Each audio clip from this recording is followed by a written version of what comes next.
Hi, good afternoon, it's Gene from maverickstar Observatory. Very good afternoon to you. Guys, in this video got a few things I think you'll like what's coming up, but before we do, as always, huge thanks to those few that support our efforts here in collecting data, actually doing the actual scientific work, not like some other channels that would rather raise money for a ranch so that they could convert into a campsite, and at the same time have you pay for that so that they could earn money not just from the campsite but also from a library and also a campsite shop.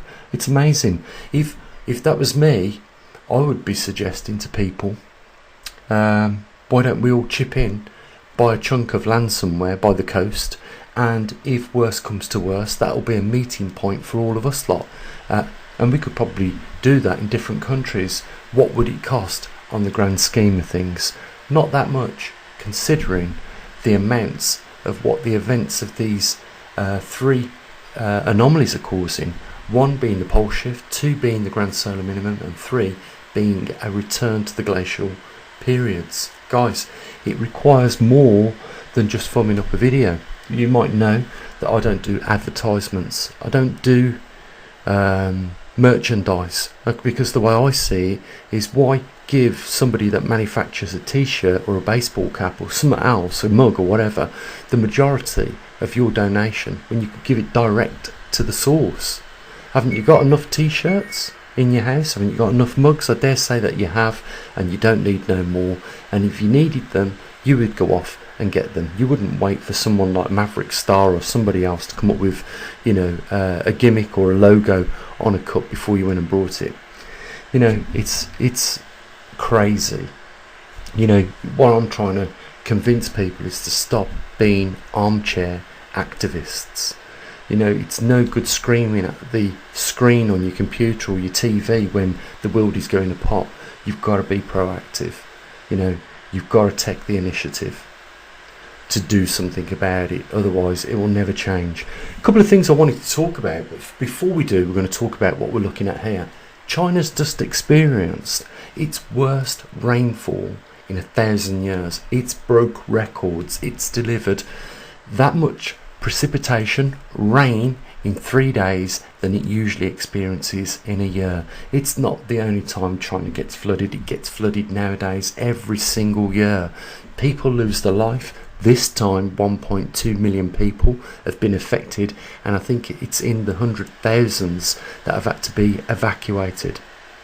Guys, newsflash, I keep saying this, I hope it never happens to yourselves and your loved ones, but you know what, it is just pot luck. It's not just China that experience these things. Do you think they don't have weather warnings and radars like the rest of the modern world? Of course they do.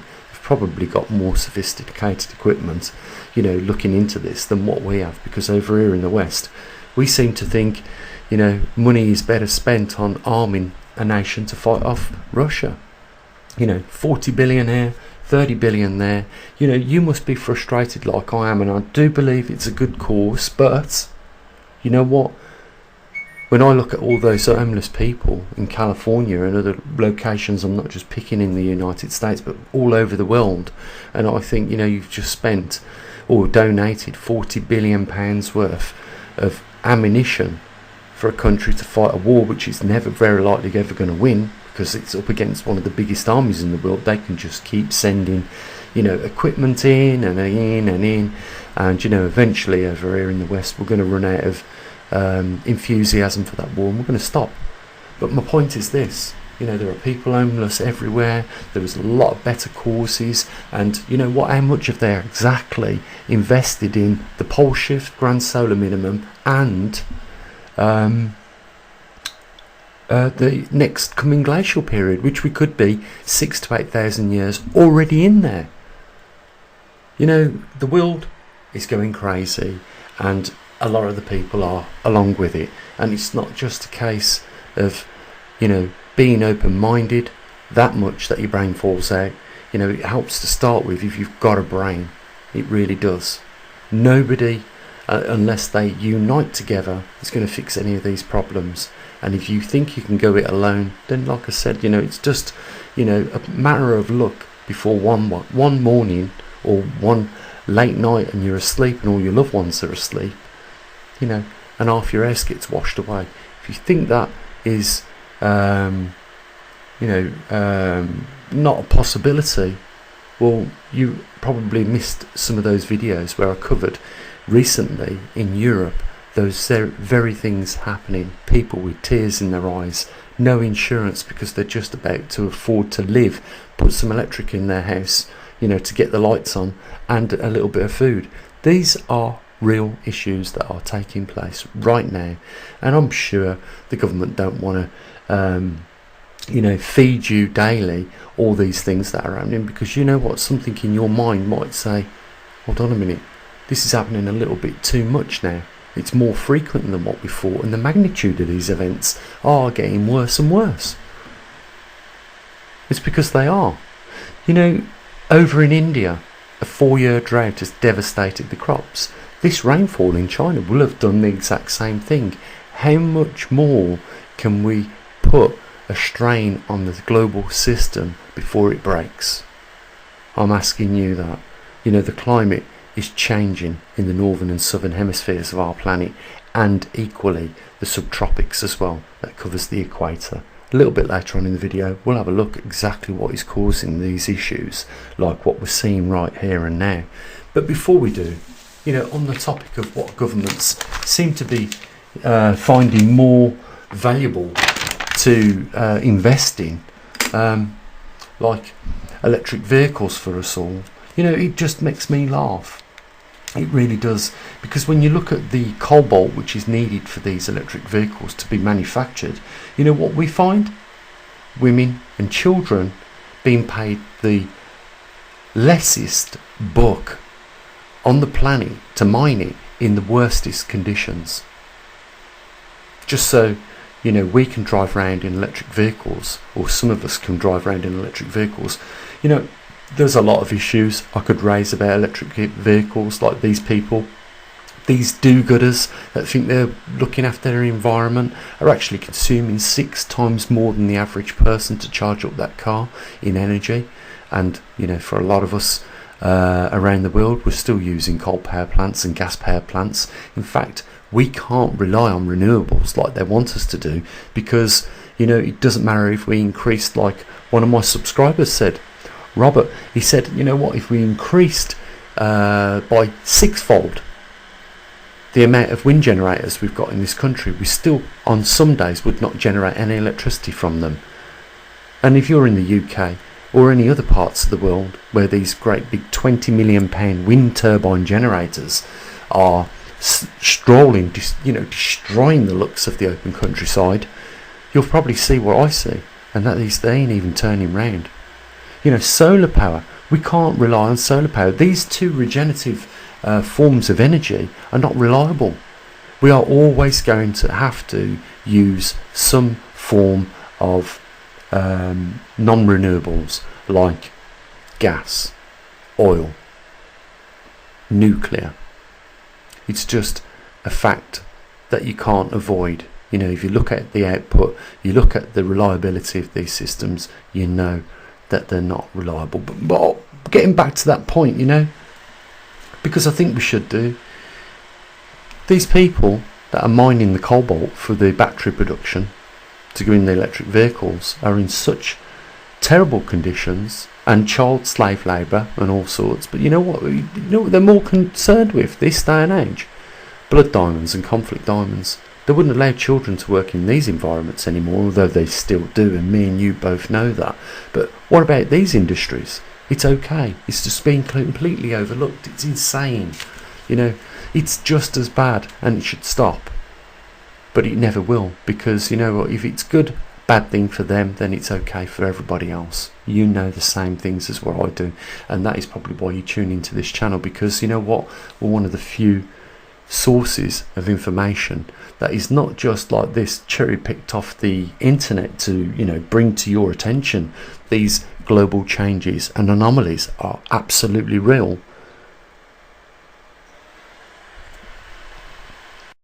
They are, at the end of the day, absolutely real, and we need to do something about it.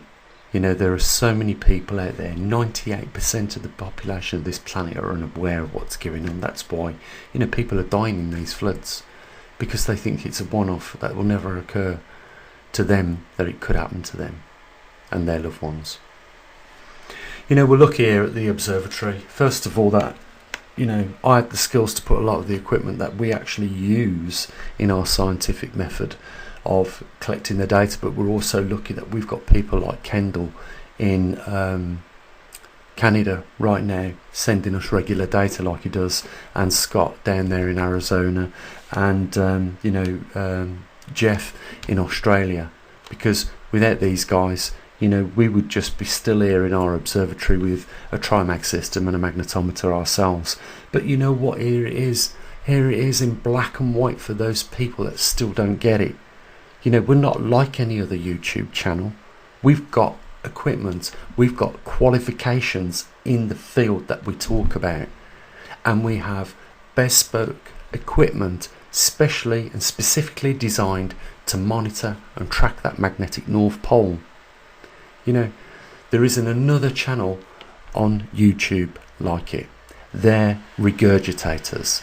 They talk about, you know, geomagnetics, but they don't even own a magnetometer. Can you believe that? Not even got one magnetometer. We've produced over half a dozen magnetometers. We've got muon detectors which we've built ourselves with, you know, the support of MIT in America. You know, we have state-of-the-art technology in those muon detectors, the biggest silicon photo light detectors. You can get them SIP-ons. You don't get no bigger light detector than that. It is just physically at this point in time impossible. We got the biggest one, and it's used in our muon detectors. We got state-of-the-art equipment in our oxygen sensors. We've got CO2 detectors. We've got magnetometers. We've got the Trimag system.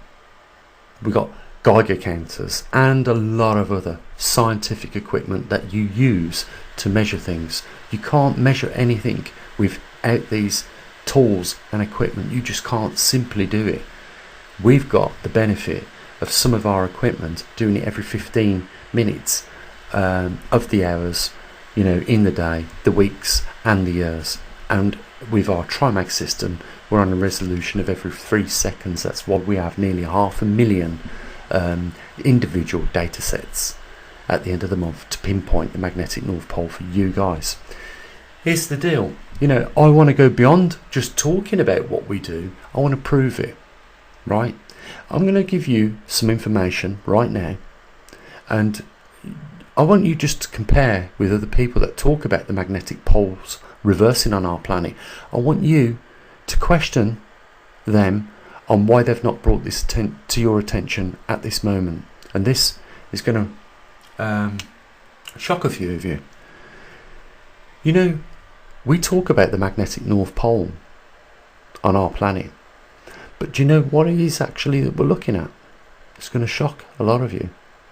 And I want you to ask the question why these experts, so, you know, these people that have got no qualifications in science whatsoever, why they have not brought this very simple fact to your attention. Because I mentioned this to somebody the other day, and they said to me, you know what, we didn't even know that. And I said, is it real? I said, absolutely real, yeah. Well, it goes back to the very fundamentals of geomagnetics, okay? Everyone should know this fact, and if somebody else hasn't mentioned it to you, it's probably because they didn't even know themselves. And it's very simple. And this is what it is. You know, our magnetic North Pole is not a magnetic North Pole. It's a magnetic South Pole. It's in the it's in the geo north, but it's not a geomagnetic north. It's a magnetic south. Our magnetic north is on the south pole of this planet. I don't know, a lot of you have just had a little smile come to your face, because yeah, I know a lot of people don't know that. We're actually, when we say it for argument's sake and to save confusion, we actually are monitoring the Earth's magnetic south pole in the northern hemisphere of our planet. And down there in the south is our geomagnetic north. So after the reversal, things won't be so complex when we talk about these things. But, you know, guys, at the end of the day, you know, I see it and I hear it every single day. People talking about the subject that they haven't got a clue about, and they've gone for some very simple things which they've cherry picked off of websites like NASA, the European Space Agency, etc., etc. And at the end of the day, you know, they talk and talk and talk, and they show nice pictures of charts and the magnetic North Pole going across the northern hemisphere.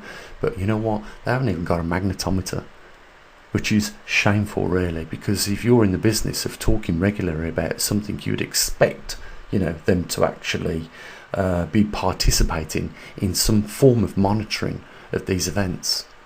We've invested a hell of a lot of time in this. 10 years we've been talking about the topic. 5 years now we've been an actual observatory collecting data with a lot of equipment.